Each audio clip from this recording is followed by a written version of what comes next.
Assalamualaikum warahmatullahi wabarakatuh. Dan kembali lagi kita di episode baru di Bincang-Bincang Akademia. Dan alhamdulillah pada kesempatan kali ini kita kedatangan bintang tamu, masih merupakan sivitas akademika dari kampus kita tercinta IAIN Parepare. Dan alhamdulillah kehadiran dari salah satu ketua prodi yang ada di Fakultas Syariah dan Hukum Islam. Selamat datang Ibu Dr. Haji Saidah SHMH. Dan di podcast kali ini Bu, kita akan berbicara tentang bagaimana pengembangan dari prodi hukum pidana sendiri yang notabene-nya kita lihat juga masih merupakan prodi yang baru ya di lingkup IAIN Parepare sendiri. Dan untuk penonton Bincang-Bincang Akademia, kita juga akan berbicara tentang bagaimana prospek dari prodi ini dan bagaimana untuk alumni-alumninya nanti kerjanya di bidang apa seperti itu ya Bu ya. Dan langsung saja mungkin kita perkenalan dulu di awal dengan Ibu Hajah Saidah. Silahkan Ibu perkenalan. Terima kasih.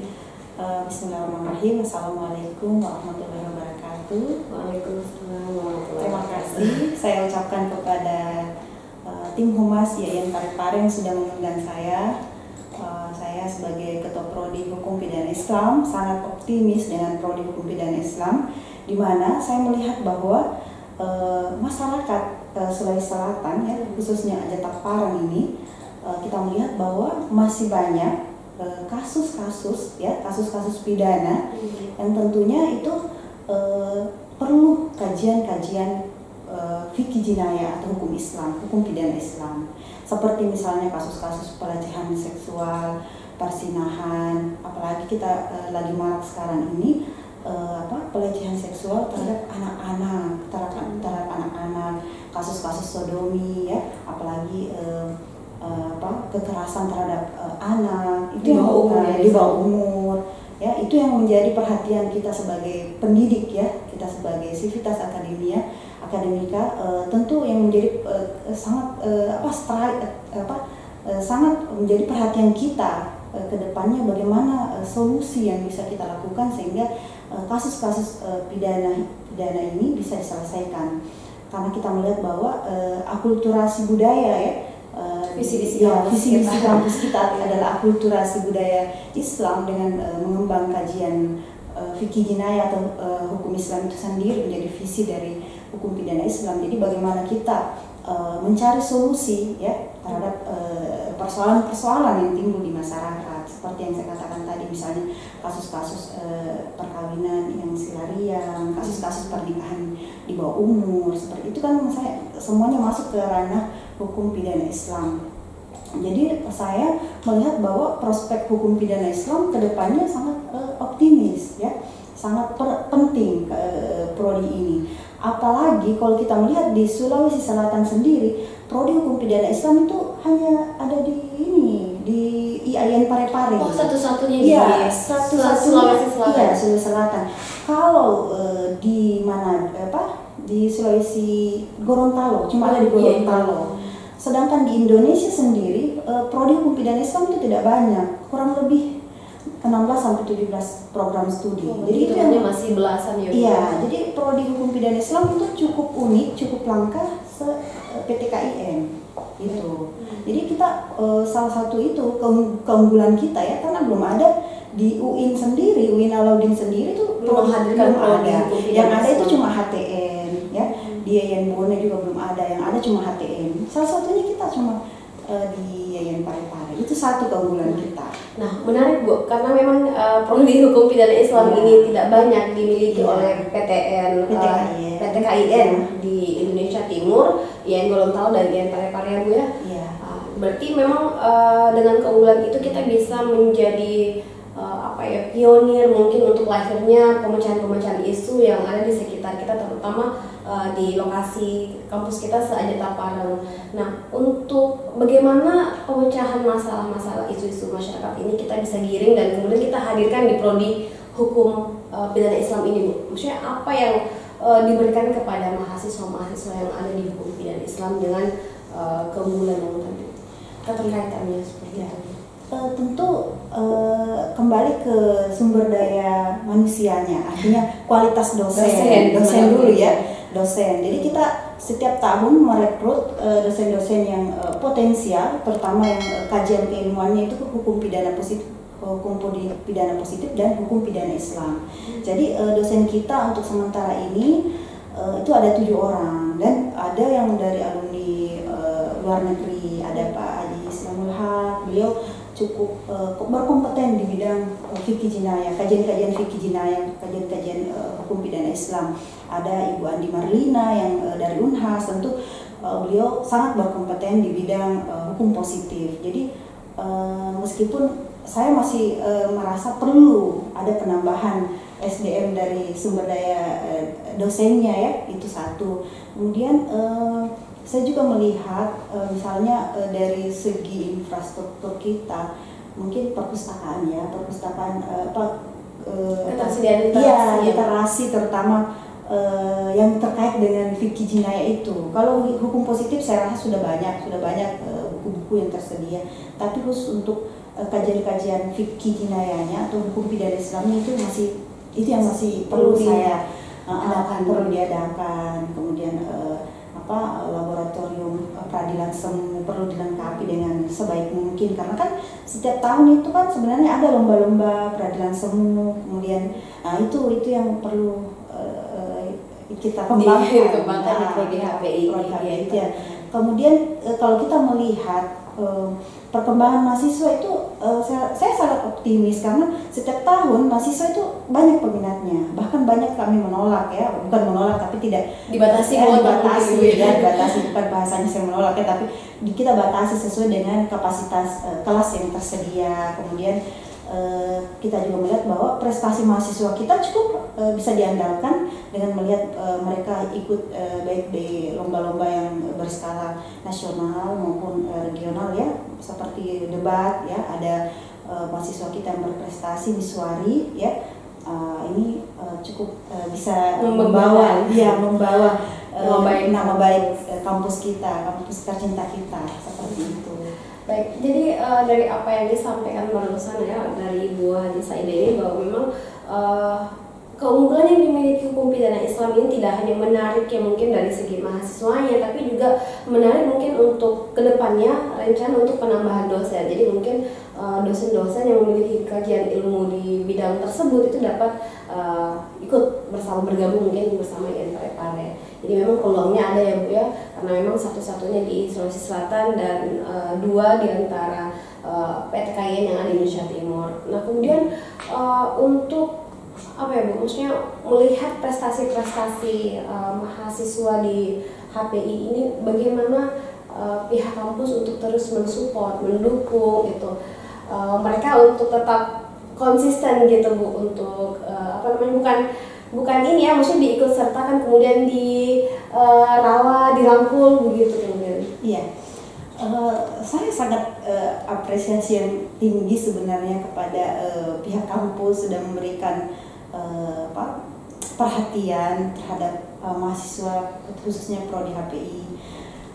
Tapi saya ingin kalau lebih ditingkatkan, terutama mereka itu kebanyakan dari mahasiswa kita yang berprestasi itu mereka menginginkan lebih diberikan apresiasi yang lebih tinggi, misalnya mungkin bantuan beasiswa seperti itu untuk mereka yang sudah memberikan prestasi yang gemilang buat kampus kita seperti itu. Meskipun sudah ada beberapa beasiswa bidik misi dan lain-lain, tetapi tentu khusus untuk mahasiswa kita yang berprestasi atau yang sering ikut lomba-lomba itu, saya berharap kampus kita lebih memberikan apresiasi yang lebih tinggi, khususnya mungkin bantuan beasiswa atau mungkin ada fasilitas lain yang bisa diberikan kepada mereka supaya mereka lebih semangat, lebih untuk mengembangkan potensi mereka.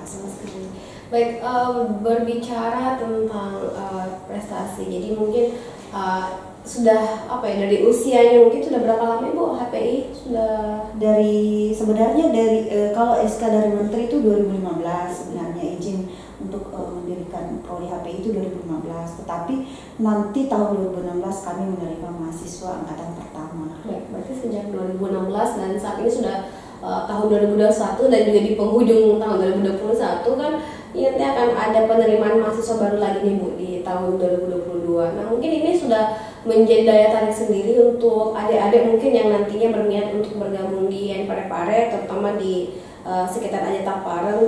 Nah ini mungkin untuk melakukan sosialisasi mungkin ke sekolah-sekolah yang ada di sekitar Ajeta Pareng ini seperti apa dari Prodi HPI sendiri? Iya, pernah saya ke beberapa sekolah memperkenalkan bahwa di YN Parepare itu sudah ada Prodi Hukum Pidana Islam dengan visi dan misi yang sangat baik ya, sangat potensial ke depan, dengan menawarkan beberapa beasiswa yang seperti yang saya katakan, ada bidik misi, ada yang tahfiz, ada banyaklah beasiswa yang ada di kampus kita. Jadi mereka yang berminat itu bisa melihat langsung bagaimana kampus kita yang sedemikian cantik ini. Itu juga salah satu ya, jadi infrastruktur yang disiapkan kampus kita kan fasilitasnya ya lumayan, sudah cukup lumayan. Saya sangat apresiasi yang sangat tinggi. Dulu itu waktu masih STAIM itu kan kita melihat ya masih sederhana. Sekarang tentu itu salah satu daya tarik mahasiswa baru untuk mau bergabung dengan Prodi Hukum Pidana Islam. Nah menariknya lagi mungkin Bu, orang-orang atau penonton yang di luar sana yang belum tahu bahwa HPI ini salah satu prodi yang betul-betul memiliki keunikan dan kelebihan. Nah yang ingin ditahu mungkin prospek untuk alumninya ke depan kalau misalnya sudah lulus dari HPI Bu, itu prospeknya bisa kerja di mana saja dan sebagai apa? Iya. Selain mungkin ya di pengadilan, pengadilan tinggi ya tuh. Jadi secara umum kita melihat bahwa prospek dari alumni Prodi Hukum Pidana Islam itu, di samping dia bisa menjadi hakim di pengadilan agama, dia juga bisa jadi pengacara seperti alumni hukum yang lain ya. Dia bisa jadi mediator ya, mediator dalam kasus-kasus persidangan atau apa. Dia juga bisa menjadi akademisi ya, bisa juga menjadi peneliti ya, melakukan penelitian, atau bisa juga menjadi membimbing masyarakat, pendamping masyarakat ya. Misalnya pendamping terhadap kasus anak-anak, pelecehan seksual. Untuk LSM. Ya seperti itu. Intinya prospek alumni hukum pidana Islam saya lihat itu sangat luas ya. Artinya saya tidak melihat bahwa dia cuma ke hukum fikih jinayah saja ya. Satu kelebihan dari prodi kita kan, di samping dia menguasai hukum positif, tetapi dia juga menguasai hukum pidana Islam atau kajian-kajian fikih jinayah. Nah, saat ini tentu kita melihat bahwa kasus-kasus hukum yang ada di Indonesia itu perlu juga kita mengkaji secara fikih jinayahnya. Apa solusi dilihat dari bagaimana hukum pidana Islamnya ya, misalnya seperti di Aceh adanya konon itu ya, tidak menutup kemungkinan ya di Sulawesi Selatan itu ya hukum pidana Islam menjadi solusi terhadap kasus-kasus pidana, kasus-kasus sosial, penyelesaian kasus-kasus sosial. Karena kita melihat bahwa itu tadi budaya kita itu tidak bisa kita tinggalkan. Nah, salah satu yang menjadi aturan dalam hukum pidana itu bahwa hakim itu wajib menggali nilai-nilai yang hidup dalam masyarakat. Berarti nilai-nilai yang hidup dalam masyarakat itu adalah hukum adat, budaya-budaya lokal wisdom, seperti itulah. Baik Bu, berarti memang Prodi HP ini sendiri berusaha untuk hadir sebagai pemecah, salah satu wadah atau bagian yang dapat membantu masyarakat dalam pemecahan isu-isu sosial seperti itu ya. Dan selama ini maksud saya, apakah selama ini memang ada upaya-upaya tertentu yang dilakukan oleh mungkin Prodi selaku ketua Prodi untuk turun begitu, maksudnya mengabdi kepada masyarakat, maksudnya melihat selain tadi adanya mungkin prospek ke depan terhadap alumninya, maksudnya apakah yang Ibu lakukan mungkin selaku ketua Prodi? Iya, pertama-tama kita melakukan pengabdian masyarakat, terutama masyarakat marginal ya, masyarakat miskin yang tidak paham dengan hukum. Jadi itu tadi pendampingan terhadap perempuan dan anak yang mengalami kekerasan dalam rumah tangga misalnya ya, sudah pernah kita lakukan. Itu juga penyuluhan hukum terhadap KDR yang anak-anak KDRT, kasus-kasus KDRT, korban KDRT, pendampingan hukum terhadap masyarakat miskin yang mungkin perlu ada bantuan hukum, itu yang kita lakukan.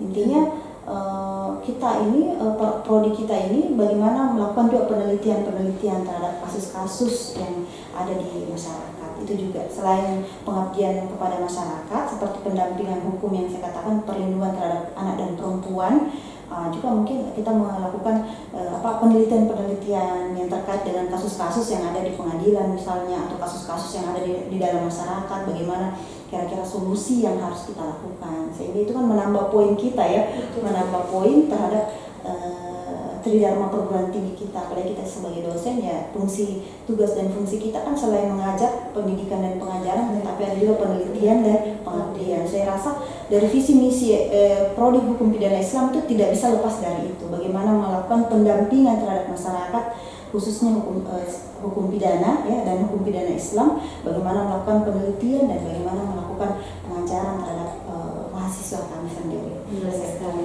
Baik Ibu, selaku Ketua Prodi Hukum Pidana Islam, apa mungkin rencana ke depan untuk dalam rangka mengembangkan prodi ini? Jadi di fakultas sendiri seperti apa langkah-langkah atau upaya-upaya yang telah dilakukan mungkin selama Ibu berada di hukum pidana selaku Ketua Prodi di Hukum Pidana Islam, dan bagaimana mungkin upaya-upaya ke depannya dalam mengembangkan prodi ini sendiri? Karena memang kan masih terbilang baru, tapi sudah cukup orang-orang sudah cukup menarik sekali untuk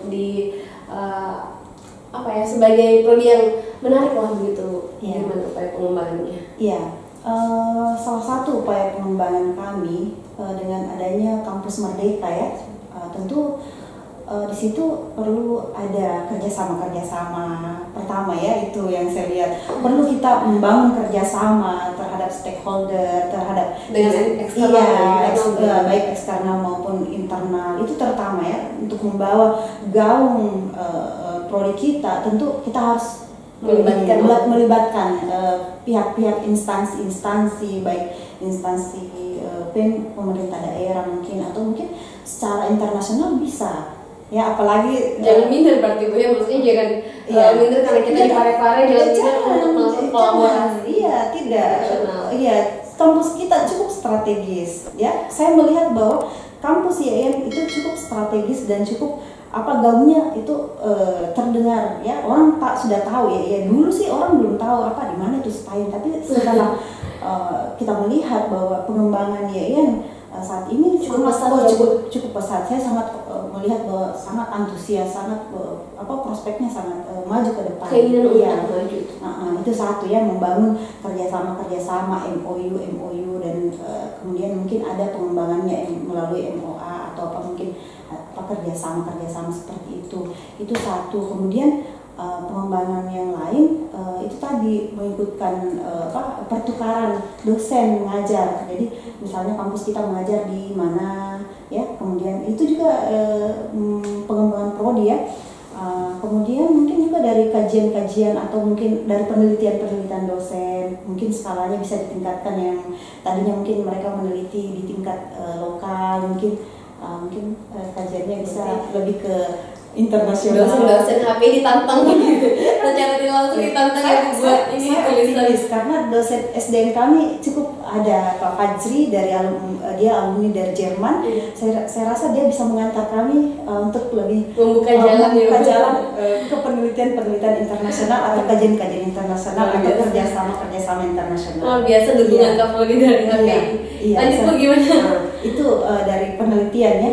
Kemudian dari pengabdian ya, tentu kita juga harus lebih meningkatkan bagaimana kita melihat bahwa pendampingan hukum terhadap masyarakat, terutama itu tadi yang saya katakan ya, masyarakat marginal itu harus lebih ditingkatkan, lebih aktif lagi ya, lebih aktif lagi. Kita kan dosen ini kan harus selalu mengembangkan diri, bukan cuma tinggal di kampus duduk, tapi kita harus linknya lebih keluar ya, supaya masyarakat tahu bahwa ternyata kita punya andil yang besar terhadap pengembangan masyarakat dan negara kita sendiri ya. Jadi prodi kita lebih dikenal. Iya, saya rasa itu ya. Kemudian mungkin kedepannya juga kan kita ini rencananya mau membuat jurnal ya, jurnal prodi ya, karena Saya rasa salah satu kekurangan kita, salah satunya itu karena kurangnya tulisan mahasiswa yang kita jurnalkan. Dipublikasi. Ya, itu yang menjadi kekurangan, salah satu kekurangan prodi kami, karena masih kurang jurnal-jurnal prodi mahasiswa kami yang dipublikasikan. Nah, itu tuntutan sebenarnya buat saya, PR buat saya, bagaimana saya membuat jurnal khusus untuk prodi HPI, dan bagaimana supaya saya menantang dosen-dosen untuk bisa menghasilkan tulisan publikasi ilmiah yang bisa, kalau bisa Sinta 2 ya, Sinta 2 lah, atau Sinta 3, atau kalau bisa Scopus ya, supaya mereka kan itu kan istilahnya itu meningkatkan akreditasi prodi kita, itu terutama saya. Berarti dalam waktu dekat akan ada ya Bu ya, jurnal dari HPI itu. Iya, saya sudah menyampaikan kepada dosen-dosen, menghimbau kepada dosen-dosen untuk meningkatkan penelitian, kemudian pengabdian, kemudian kepada mahasiswa-mahasiswa yang sudah selesai, saya mengharapkan mereka menyetor jurnal untuk kami publikasikan, itu untuk mengangkat akreditasi prodi kami juga ini. Karena kan kalau dari segi prestasi kan sudah kelihatan. Nah, itu tinggal adik-adik yang lain, adik-adik juniornya gimana itu supaya tetap ada, istilahnya kalau mereka sudah selesai, senior sudah selesai, nah itu ada lagi. Dan satu lagi, alumni pertama kami Arwan itu sudah, alhamdulillah mereka dia sudah lulus beasiswa LPDP di pokoknya intinya sangat bersyukur ya, belum pernah, mungkin paling ada 1-2 mahasiswa kita, tapi ini alumni pertama Arwan yang dengan IPK tertinggi di prodi kami, alhamdulillah dia mendapatkan beasiswa LPDP. Nah, ini mungkin yang perlu dilihat dari mahasiswa-mahasiswa HPI ya Bu. Motivasi yang semacam itu mungkin perlu didapatkan dari prodi. Iya. Jadi apa saja mungkin fasilitas atau dukungan yang diberikan oleh prodi mungkin untuk adik-adik mahasiswa yang ingin melanjutkan studi seperti itu? Salah satunya yang pernah kemarin dosen kita adakan, Pak Fajri, bagaimana dia memberikan semacam bimbingan bagaimana dari segi bahasa Inggris terutama ya. Jadi tentu untuk mendapatkan beasiswa itu kan TOEFL-nya harus 500 ke atas ya.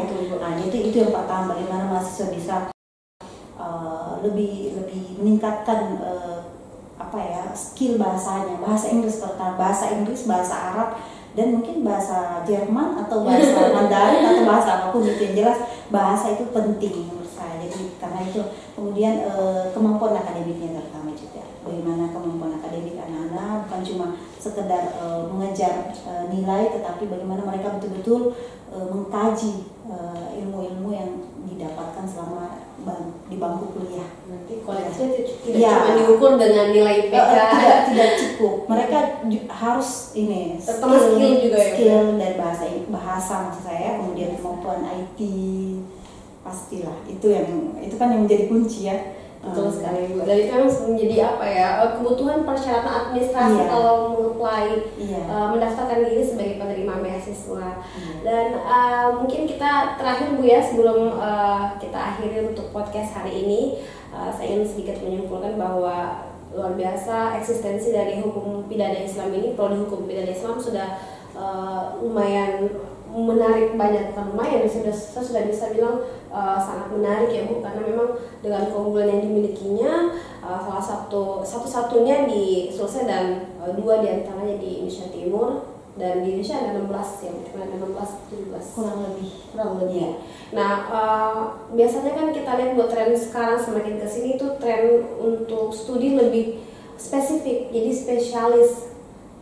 Biasanya mungkin pendidikan semakin kesini semakin melihat bahwa kebutuhannya semakin spesifik, jadi juga dibentuk prodi-prodi yang lebih spesifik untuk membahas terkait dengan misalnya hukum pidana Islam. Dan luar biasa dukungan dari prodi sendiri untuk tenaga pengajar, dan kedepannya juga mungkin kebutuhan akan SDM tenaga pengajar di HPI juga sangat dibutuhkan untuk lebih banyak lagi ya Bu ya. Dan salah satu diantaranya adalah prestasi-prestasi dari mahasiswa di prodi hukum pidana Islam sendiri yang sudah membawa nama baik kampus kita tercinta juga ini ke ranah nasional. Dan mungkin harapan-harapan dari Ibu Haja Saidah selaku Ketua Prodi HPI juga sangat optimis, sangat berapi-api mungkin untuk melihat perkembangan dari prodi HPI ini ke depan dapat lebih banyak mencapai lagi hal-hal yang positif. Mungkin terakhir Ibu ada kesan dan pesan untuk mahasiswa HPI sendiri dan juga mungkin dosen-dosen semacam closing statement. Ibu silahkan. Iya. Saya mengharapkan kepada dosen-dosen untuk lebih banyak melakukan kajian-kajian, terutama penelitian-penelitian dan pengembangan pengabdian kepada masyarakat, karena itu sangat menunjang tridharma perguruan tinggi kita. Itu satu. Kemudian untuk mahasiswa prodi HPI, saya mengharapkan anak-anakku semua serius dalam belajar, lebih banyak bertanya, jangan cuek, karena saat ini kan kondisi pandemi menyebabkan kita social distance, tidak banyak di kampus, otomatis mahasiswa banyak yang cuek. Jadi saya mengharapkan sebagai ketua prodi lebih banyak mahasiswa itu aktif bertanya, baik itu melalui online maupun offline. Tantangan juga buat kita semua masa pandemi ini. Iya, itu seperti itu. Jadi saya mengharapkan mahasiswa lebih aktif, bukan karena online kemudian cuek. Kemudian juga saya mengharapkan kepada dosen-dosen lebih banyak melakukan penelitian-penelitian dan pengabdian kepada masyarakat. Berarti sudah ada dorongan dari ketua prodinya. Ayo mungkin dosen-dosen HPI untuk lebih semangat lagi, insya Allah mungkin lebih maju untuk prodi HPI sendiri, dan insya Allah prodi HPI dapat memberikan kontribusi yang besar untuk kemajuan institusi kita tercipta sendiri di IAIN Parepare. Baik, terima kasih untuk kehadirannya Bu, untuk banyak meluangkan waktunya di podcast hari ini, dan insya Allah kita masih akan ada podcast berikutnya di Bincang-Bincang Akademia, dan terima kasih sekali lagi Bu untuk sharing sessionnya. Saya akhiri untuk podcast hari ini dengan ucapan alhamdulillah, dan sampai jumpa di episode selanjutnya. Assalamualaikum warahmatullahi wabarakatuh.